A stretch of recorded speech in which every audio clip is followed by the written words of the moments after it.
wabarakatuh. Alhamdulillahillazi arsala rasulahu bil huda wa dinil haqq liyuzhirahu 'ala ad-din kullih wa kafa billahi syahida. Wa usalli wa usallim ala rasulihil karim wa ala alihi sabramin Syamsul Firdaus, semua kawan-kawan yang dihormati sekalian. Minta maaf saya baru sampai.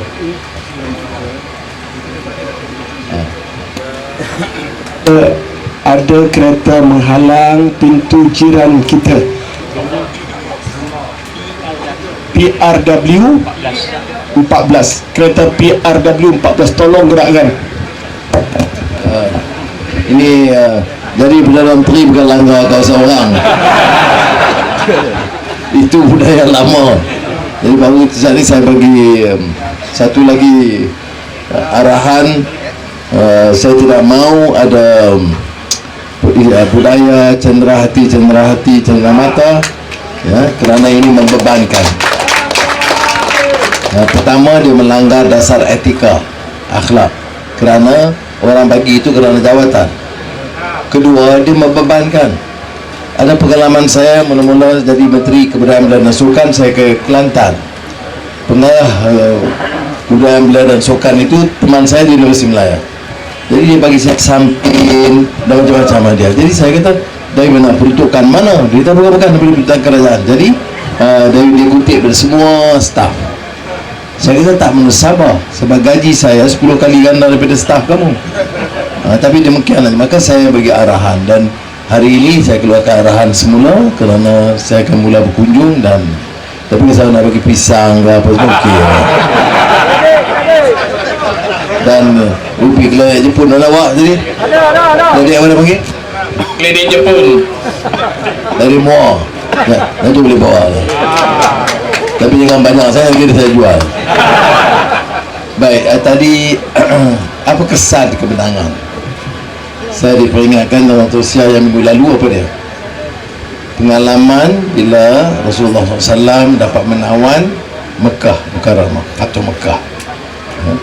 Orang semua gembira dan puji-pujian. Kalau macam saya sekarang, inilah terbaik gitu gini. Tapi kita kena sentiasa pertama ucap segala puji kepada Allah Subhanallah bihamdih, astaghfirullah wa atubu ilaih. Ya, ingat, ini beza dia. Dia kemenangan itu bukan untuk kita tunjukkan kemegahan kita, keangkuhan kita, takabur kita, tetapi istighfar. Kerana apa? Kerana kita juga telah banyak juga lakukan kesilapan sebelum ini. Tetapi apa yang perlu, iaitu untuk jadikannya satu kekuatan untuk melaksanakan tanggungjawab ini lebih baik. Itu mudah-mudahan kita dapat lakukan.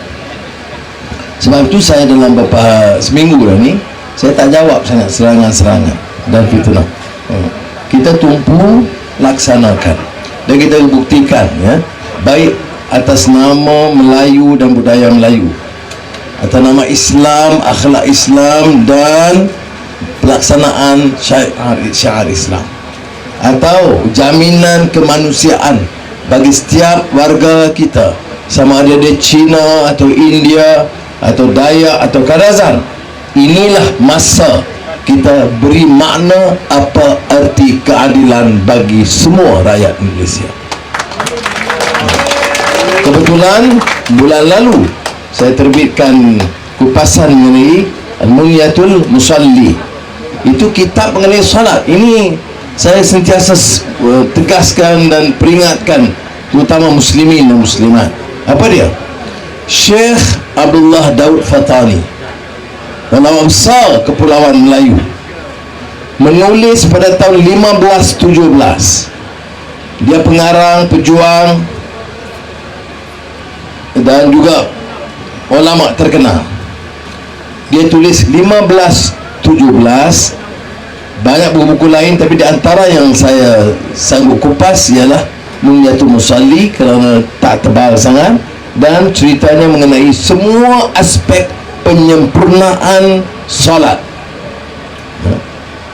Dan tetapi yang menyebabkan saya kagum ialah kerana penulisan ulama besar, ulama sufi, ulama masyhur. Ini berakhir dengan tatmim al-faidah, penamat yang sangat berfaedah. Buku solat ni, wajib solat, sempurnakan solat, perbaiki mutu solat, perbaiki niat dan ikhlas dia. Mutu solat diperbaiki, tetapi penamat dia apa yang berfaedah? Penamat yang sangat berfaedah ialah melaksanakan keadilan. Malah dia bagi contoh bagaimana di zaman Khalifah Malik Marwan, seorang Yahudi, mana bukan Islam, menemui Khalifah, mohon supaya Khalifah beri perhatian kerana dia telah dizalimi. Seorang bukan Islam dizalimi oleh sistem kerajaan Khalifah masa itu. Dia merayu, oleh kerana dia orang kerdil, orang bukan Islam, Khalifah tidak layan. Dia rayu kali kedua, tidak layan. Kali ketiga, Yahudi ini kata, saya baca dalam kitab Taurat bahawa tidak boleh dizalimi sesiapa. Terkejut Khalifah Malik Marwan dan terus memberi pandangan, dengar dan selesaikan masalah rampasan harta dia. Saudara, mengapa di Malaysia sekarang, mengapa di kalangan orang Islam dan orang Melayu, bila kita bicara soal keadilan, kita cuba remehkan hak orang lain? Bila kita bicarakan keadilan sejagat, dia kata inilah asyik keadilan bagi orang Cina, orang India. Padahal Islam itu mengajar kita supaya menegakkan keadilan seperti mana kita dengar tiap minggu dalam salat Jumaat. Innallaha ya'muru bil adli wal ihsan. Itu tuntutan. Kita dengar, tapi bila kita berucap nak amalkan, dia kata tak boleh. Ini mesti jalur Islam sahaja, dan siapa tak ikut masuk neraka. Jadi oleh demikian saudara, dalam masa ringkas, kebetulan saya ada urusan lepas ini ya, kerana mohon maaf lah kerana saya baru balik dari pejabat sebentar tadi. Dah minta jadi Perdana Menteri, kena kerja lebih apa? Jadi Perdana Menteri kerja lebih kurang daripada orang lain. Tak boleh. Sebab itu kena lebih sikit, saya mohon maaf. Kemudian kita terpaksa bergegas menyelesaikan masalah dengan semua komponen parti, kerana kita harus segerakan ya, untuk membentuk barisan Jemaah Menteri supaya diperkenan oleh Yang di-Pertuan Agong dan dapat kita umumkan dalam masa, kalau boleh dalam 2-3 hari ini, insya-Allah. Setakat ini hampir seluruhnya sudah hampir beres, dan saya akan bukan cerakin, perkemas kini. Cerakin dah clear. Lepas cerakin kita telusuri, menelusuri, meneliti dan menelaah dengan teliti. Jadi saya ambil kesempatan akhirul kalam untuk menyatakan tidak ada kemenangan kalau tidak ada asas yang dipupuk oleh puak reformis daripada awal. Tidak ada kemenangan kalau tidak istiqamah, sanggup menunggu, tidak bebal, tidak boleh dibeli, tidak makan ugutan, tidak sia-sia. Dan saudara nampak membuktikan.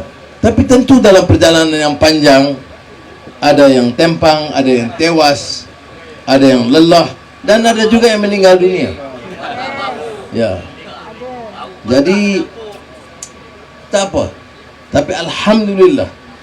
Sebab tu kita selalu yakin apa? Nasrun min.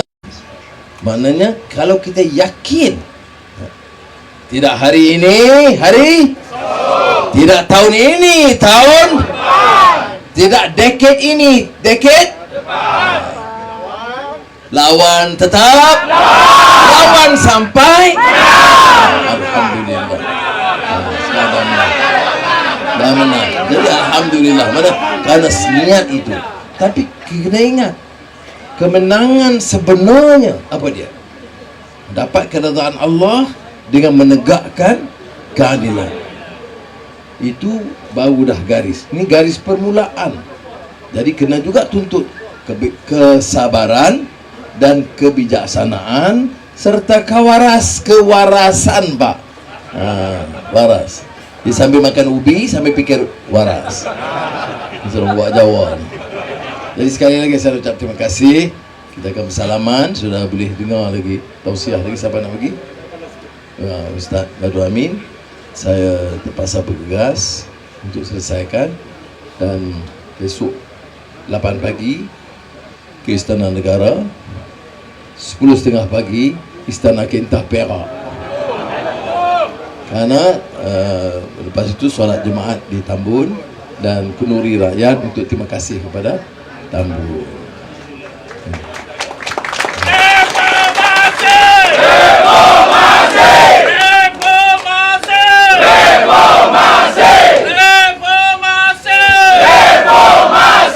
Jadi Miss Wan contoh